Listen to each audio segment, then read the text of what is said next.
नमस्कार दोस्तों, मेरा नाम कपिल सिक्का है। स्वागत है आपका स्टडी आई की एजुकेशन प्लेटफॉर्म पे। आज इकोनॉमिक सर्वे बजट की सीरीज में हम करने जा रहे हैं सेट 4। अभी तक हम 3 सेट कर चुके हैं, 30 क्वेश्चंस के आसपास हम ऑलमोस्ट पूरे कर चुके हैं। आज हम सेट 4 को कंटिन्यू करेंगे। आप स्टडी आई क्यू पे विभिन्न माध्यमों से हमसे जुड़ सकते हैं। इसके PDF आपको मेरे टेलीग्राम चैनल @कपिल लाइफ में मिल जाएंगे। आप मुझे @कपिल सिक्का ट्विटर हैंडल पे भी फॉलो कर सकते हैं। जैसे कि मैंने प्रॉमिस किया है, कॉम्प्रिहेंसिव कवरेज होगा, कंप्लीट बुक यहाँ पे कवर की जाएगी।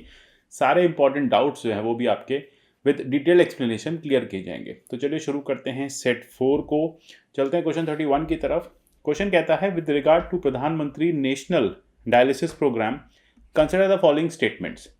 Under it free dialysis service is to be provided to the poor. इस प्रोग्राम में गरीब लोगों को फ्री डायलिसिस की फैसिलिटी दी गई है। It has been launched as part of national health mission. ये NHM का पार्ट है। डायलिसिस सर्विस जो है प्रधानमंत्री जन आरोग्य योजना में, वो कोविड-19 पेंडेमिक के चलते कम हुई है। मतलब नंबर ऑफ पेशेंट्स जो हैं वो कम होने लगे हैं, ऐसा सर्वे का पूरा एक मेंशन है। तो आपको ये बताना है कौन सा करेक्ट है, विच of the following is correct. क्योंकि अगर आपको इस मिशन के बारे में पता होगा तो ये नेशनल डायलिसिस मिशन है। इसमें लो कॉस्ट पे डायलिसिस की सर्विस प्रोवाइड की जाती है। ये देखा गया जब से ये मिशन लॉन्च हुआ है तब से नंबर ऑफ पेशेंट्स जो हैं वो बढ़ते जा रहे हैं।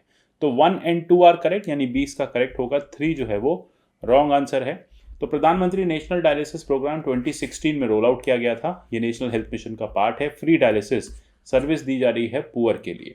अब यहाँ पे इंपॉर्टेंट बात है, फ्री वर्ड आपको याद रखिएगा कि पुअर जो हैं, जितने भी जो कैटेगराइज्ड पुअर कैटेगरी के हैं, उन सबको फ्री सर्विस यहाँ पे दी गई है। PPP मॉडल में इसको यूज़ किया गया है। PMJY में का ये पार्ट था। अच्छा, सबसे पहले हमने ये देखा है कि 2016 से अभी तक अगर आप 2021 की बात करें तो नंबर ऑफ कैंडिडेट्स जो हैं या नंबर ऑफ पेशेंट्स जो हैं वो बढ़ते जा रहे हैं एवरी ईयर। चलते हैं क्वेश्चन 32 की तरफ। PJ नायक कमेटी RBI ने सेट की थी। अब आपको बताना है किस पर्पस के लिए सेट की गई थी PJ Nayak committee. Financial inclusion through digital literacy, governance of boards of banks in India, dealing with issues of balance sheets of banks, reviewing crisis of balance of payments. बहुत सिंपल है, इसका answer है B.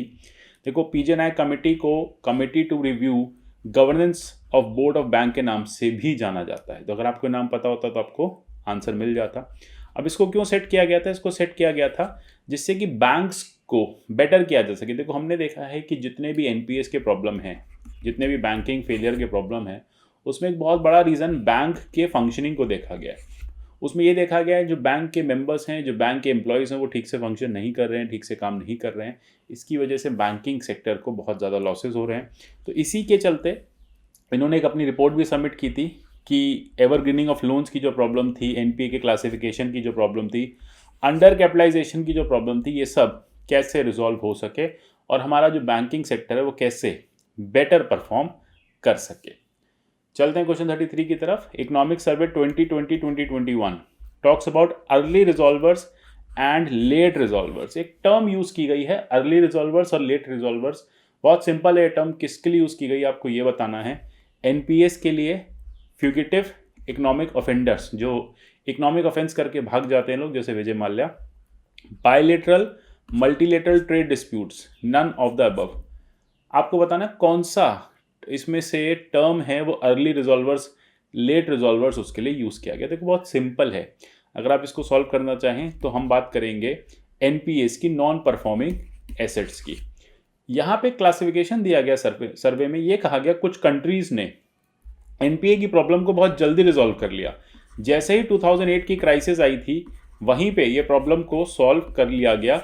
ये countries वापस से growth के part पे निकल गई, ग्रोथ के पाथ पे निकल गई। बाकी जो कंट्रीज हैं जो लेट रिजॉल्वर्स रहीं, वो अभी तक ग्रोथ को नहीं देख पाई हैं या ग्रोथ के पाथ पे नहीं जा पाई हैं। तो ये टर्म आप देखेंगे NPS के लिए यूज़ किया गया है। जिन कंट्री ने अपने NPA की प्रॉब्लम को रिजॉल्व कर लिया था, 2009-2010 तक वो पीक कर गई थी, वो अर्ली रिजॉल्वर्स हो गई।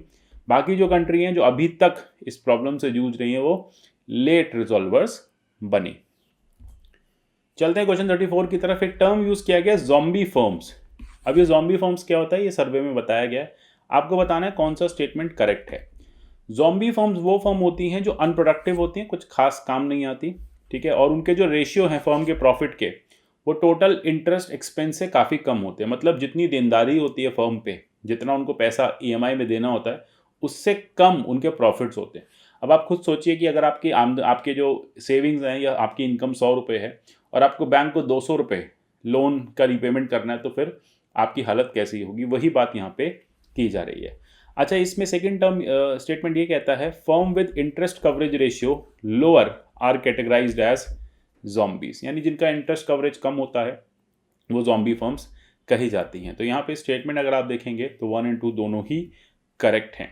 अब देखो, सबसे पहली चीज़ ये है कि ज़ॉम्बी वो फर्म होती हैं जो इंटरेस्ट कवरेज रेशियो जिनका बहुत कम रहता है, यानी वो अपने इंटरेस्ट को कवर ही नहीं कर पाती, मतलब जितना पैसा उनको रीपे करना है इतना पैसा वो कमा ही नहीं पाती। ज़ॉम्बी टर्म आपने देखा होगा यूज़ किया जाता है कुछ ऐसे डेड लिविंग बींग्स, मतलब डेड बींग्स के लिए, ठीक है, जो मर चुके हैं, और उसके बाद ये एक तरह का माइथोलॉजी भी है, एक तरह का ये आप समझिए कि एक ऐसा नोशन है जो रियलिटी में एग्जिस्ट नहीं करता। तो यहीं पे टर्म यूज़ किया गया ज़ॉम्बी। ज़ॉम्बी वो कंपनीज होती हैं जो अपने बैंक्स को ख़त्म करती हैं, तो मतलब बैंक से लोन तो ले लिया है और रिकवर बैंक नहीं कर पा रहा है, तो कहा जाता है ज़ॉम्बी फर्म्स एक बहुत बड़ा रीज़न है एनपीएस के बढ़ने का। इनकी वजह से एनपीएस जो है कंट्री में काफ़ी बड़े हैं। चलते हैं क्वेश्चन 35 की तरफ। Which of the following is are impact of regulatory और कैपिटल फोरबियरेंस ऑन बैंक्स, यानी इसमें से कौन कौन से ऐसे कंपोनेंट्स हैं जिससे बैंक पे एक तरह से आपने फोरबियरेंस कर दिया, दया दिखा दी, ठीक है, बहुत रिलैक्सेशन दिखा दिया। तो इस तरह की बातें यहाँ पे पूछ रहे हैं। अब 1 कहता है increase lending to firms with poor fundamentals, यानी जो पुअर फंडामेंटल्स वाली कंपनीज है जिनके फंडामेंटल्स बहुत ख़राब हैं, जो लोन लेने के बाद रीपे नहीं कर सकती, रीपेइंग कैपेसिटी कम है, उनको ज़्यादा पैसा देने लग गए। इनएफिशिएंट प्रोजेक्ट्स, ऐसे प्रोजेक्ट जो इनएफिशिएंट हैं, एफिशिएंट नहीं हैं, उन्हें ज़्यादा पैसा देने लग गए। Larger proportion of new loans used for capital asset creation, buildings, plant, machinery. देखो यहाँ पे आपको टर्म से समझ जाना चाहिए कि कैपिटल या रेगुलेटरी फोरबियरेंस का मतलब है कि उन पर रिलैक्सेशन दे दिया। तो यूजुअली जब बैंक पे रिलैक्सेशन दे देते हैं तो बैंक गलत जगह पे लोन्स देने लग जाता है, मतलब ऐसी जगह पे लोन्स होने लग जाते हैं जहाँ पे एनपीए होने के चांसेस बढ़ने लग जाएं। तो इस हिसाब से थर्ड जो है वो गलत है, क्योंकि अगर बैंक कैपिटल इन्वेस्टमेंट के लिए, कैपिटल एसेट क्रिएशन के लिए लोन दे रहा है तो वो अच्छी बात है। 1 और 2 गलत है, तो 1 और 2 बेसिकली यहाँ पे बैंक फोरबियरेंस के थ्रू करता है, तो 1 और 2 इज द राइट आंसर। तो यहाँ पे आप देखें कि 2021 के जो सर्वे ने वो इसी बात को हाईलाइट किया है कि बैंक्स, क्योंकि 2008 की जो ग्लोबल फाइनेंशियल क्राइसिस आई उसके बाद रेगुलेटरी फोरबियरेंस होने लग गया, यानी बैंकों पे रिलैक्सेशन कम होने लग गया। कोशिश किया गया कि बैंक जो है वो इकोनॉमी को बूस्टअप करे, बैंक अपने अकॉर्डिंग लोन दे, तो ये सारी चीज़ों पे फोकस करने लग गए। इसके चलते बैंकों का अंडर कैपिटलाइजेशन होने लगा, एवरग्रीनिंग ऑफ लोन्स होने लगा, यानी ऐसे लोन्स जो कभी वापस ही नहीं आए। एक बार लोन दे दिया 15 साल के लिए, वो कंपनी कह रही हम रिपे नहीं कर सकते, तो उसको बढ़ा के 20 साल का कर दिया, फिर 25 साल का कर दिया। तो इस तरह से एवरग्रीनिंग होने लगा, या फिर एक लोन को रिपे करने के लिए दूसरा लोन दे दिया। तो ये होता है एवरग्रीनिंग, और इससे बैंक्स के जो एनपीएस हैं, लॉसेज बढ़ते जाते हैं। अभी हमने टर्म पढ़ा था ज़ॉम्बी फर्म्स, तो ज़ॉम्बी फर्म्स को ज़्यादा लोन मिलने लग गए। अब ये वो कंपनीज हैं जो कभी भी रिपे नहीं कर पाएंगे, और इसकी वजह से बैंक्स के जो एनपीएस हैं वो और ज़्यादा बढ़ेंगे। तो इसी बात को यहाँ पे यूज़ किया गया है। इसके अलावा आप देखेंगे कि इंडिया का जो ग्रॉस फिक्स्ड कैपिटल फॉर्मेशन है, फिक्स्ड कैपिटल फॉर्मेशन का मतलब कितना ज़्यादा इन्वेस्टमेंट हम फिक्स्ड कैपिटल में कर रहे हैं, यानी ब्रिजेस बनाने में, इंडस्ट्रीज बनाने में, इंफ्रास्ट्रक्चर क्रिएट करने में कर रहे हैं। तो ये कहा जाता है ये भी कम हुआ है। इसका मतलब जो हमारा लोन डिसबर्समेंट हुआ है वो अनसस्टेनेबल ज़्यादा हुआ है। अनसस्टेनेबल का मतलब ऐसे जगहों पे ज़्यादा लोन चला गया जहाँ से वापस आने के चांसेस कम हैं। तो यही चीज़ यहाँ पे मेंशन है, और इसी के अकॉर्डिंग हमें आंसर को सॉल्व करना है। अब चलते हैं, consider the following statement with regard to asset quality review. ये AQR ये आरबीआई करता है ना। तो आरबीआई ने AQR किया बैंक का 2015 में, और देखा कि बैंक के एसेट्स कैसे हैं, यानी हम रिव्यू करते हैं कि बैंकों ने जो लोन दिया हुआ है वो कितने क्वालिटी एसेट्स हैं। देखो, क्वालिटी एसेट्स वो होते हैं बैंकों के लिए जो पैसा वापस आ जाए। देखो, बैंकों के एसेट्स तो उनके लोन्स होते हैं, जब बैंकों का पैसा वापस आ जाए तो वो क्वालिटी एसेट हो जाता है, जब बैंकों का लोन वापस ना आए तो वो नॉन परफॉर्मिंग एसेट हो जाता है। तो ये इस तरह से एसेट की क्लासिफिकेशन होती है। अब AQR किया 2015 में। अब इससे ये पता चला कि बैंक के कितने लोन जो हैं वो खराब लोन हैं, बैंकों पे ऐसे कौन कौन से लोन हैं, बैंकों ने ऐसे कौन कौन से लोन दिए हैं जो बैड लोन होने के चांसेस जिसके ज़्यादा हैं। अब आपको बताना कौन सा स्टेटमेंट इसमें से करेक्ट है। मैंने आपको पूरी चीज़ समझा दी है, बहुत सिंपल है, दोनों ही बातें यहाँ पे आपको करेक्ट दिखेंगी। आरबीआई ने 2015 में AQR किया था, उससे हमें पता चला कि हमारे बैंकिंग सेक्टर में 12 से 13% जो है एनपीएस होने वाले हैं। तो कमर्शियल बैंक को देखा गया, पता किया गया, तो पता चला कि जो आपकी एसेट क्वालिटी है वो बहुत ख़राब है, बहुत ज़्यादा लोन हमने ऐसी जगहों पे दिया हुआ है जो एनपीएस होंगे, और हमने यही देखा 2015-16 से वो लोन्स एनपीए होने लगे। चलते क्वेश्चन 38 पे, consider the following statement with regard to capital adequacy ratio CAR। ये हम इकोनॉमी में भी कई बार पढ़ चुके हैं, इसे CRAR भी कहते हैं। तो अब आपको बताना है CAR क्या होता है। CAR is the ratio of bank's capital in relation to its risk weighted assets and current liabilities. यानी बैंक की जो अपनी कैपिटल होती है वर्सेस बैंक ने कितना पैसा बाहर लाइबिलिटीज पे या बाहर दिया हुआ है। ठीक है, बेसल 3 के हिसाब से सारे इंडियन बैंक्स को 9% CAR मेंटेन करना है।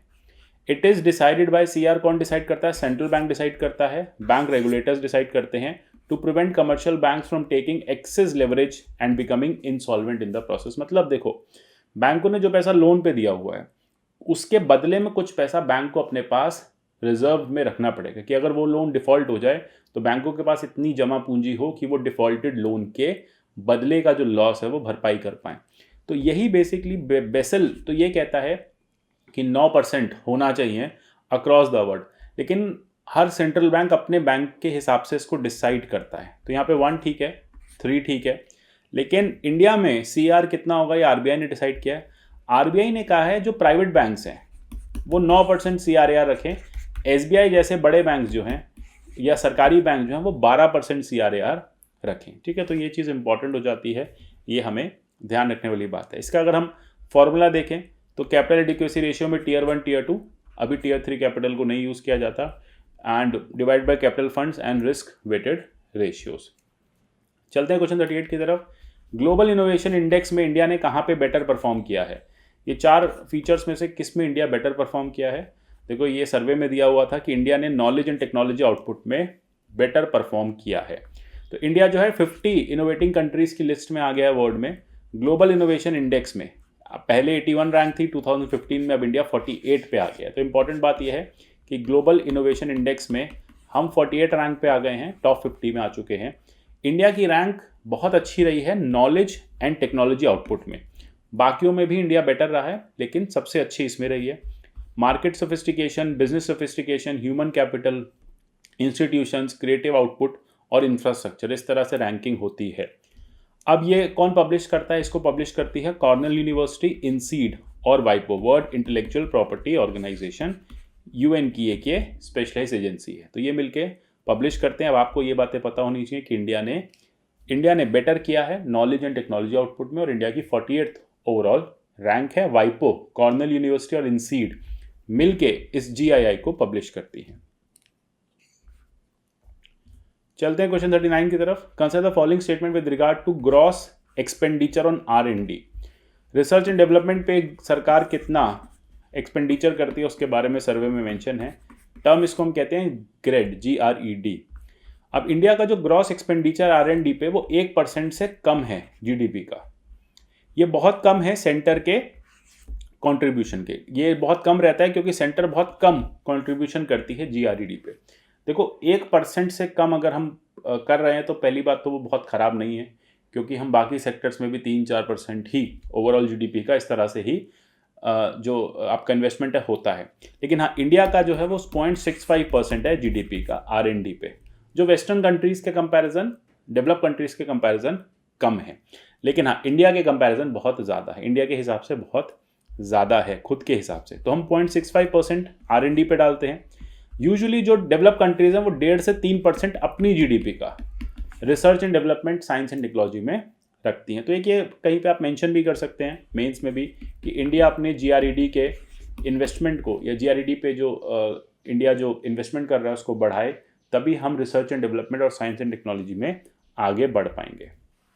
चलते हैं क्वेश्चन 40। एक टर्म दिया हुआ सर्वे में सेलियंसी बायस। सेलियंसी बायस किससे रिलेटेड है सर्वे में? देखो, सेलियंसी बायस ये कहता है कि जो भी करंट सिनेरियो है, लेटेस्ट से जो भी करंट हैपनिंग्स हो रही हैं उसको लेके हम कॉम्प्लासेंट ना हो जाए। यहाँ पे बात आई है हेल्थ केयर सेक्टर में।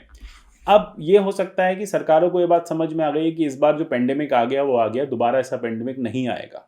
तो सरकारें जो है अपनी पॉलिसीज़ दूसरी जगहों पर फोकस करने लग जाएंगी। तो इसी बात पे कहा गया है कि हेल्थ केयर सेक्टर के लिए गवर्नमेंट ऑफ इंडिया को सेलियंसी बायस नहीं लाना है, मतलब बायस नहीं होगी कि अब तो ये पेंडेमिक आ गया, अब अगला पेंडेमिक 100 साल बाद आएगा, जैसे पिछला 100 साल पहले आया था तो अगला भी अब 100 साल बाद ही आएगा। सरकार को अभी से ही अपने हेल्थ केयर सेक्टर को रोबस्ट करना पड़ेगा। तो यहाँ पे यही कहा है कि हमारी जो पॉलिसी हेल्थ केयर पॉलिसी है वो भी होल्डन ना हो जाए सेलियंसी बायस की, मतलब हम ये ना सोचें कि अरे ये तो हो गया, अब इंडिया को हेल्थ केयर सेक्टर पे नहीं रोडवेज पे काम करना चाहिए, एविएशन पे काम करना चाहिए। अभी भी इंडिया का हेल्थ केयर सेक्टर इतना फ्रेजाइल है कि इंडिया को अभी भी सारी पॉलिसीज़ हेल्थ केयर सेक्टर में ही रखनी चाहिए, तभी हम एक डेवलप कंट्री का स्टेटस आने वाले टाइम में ले पाएंगे। आशा करता हूँ ये क्वेश्चंस आपको अच्छे लगे होंगे। मिलेंगे सेट 5 में अगले सेट ऑफ क्वेश्चन के लिए। तब तक लिए वीडियोस को देखते रहिए, पीडीएफ्स को डाउनलोड कीजिए। Till then take care, goodbye and God bless you all.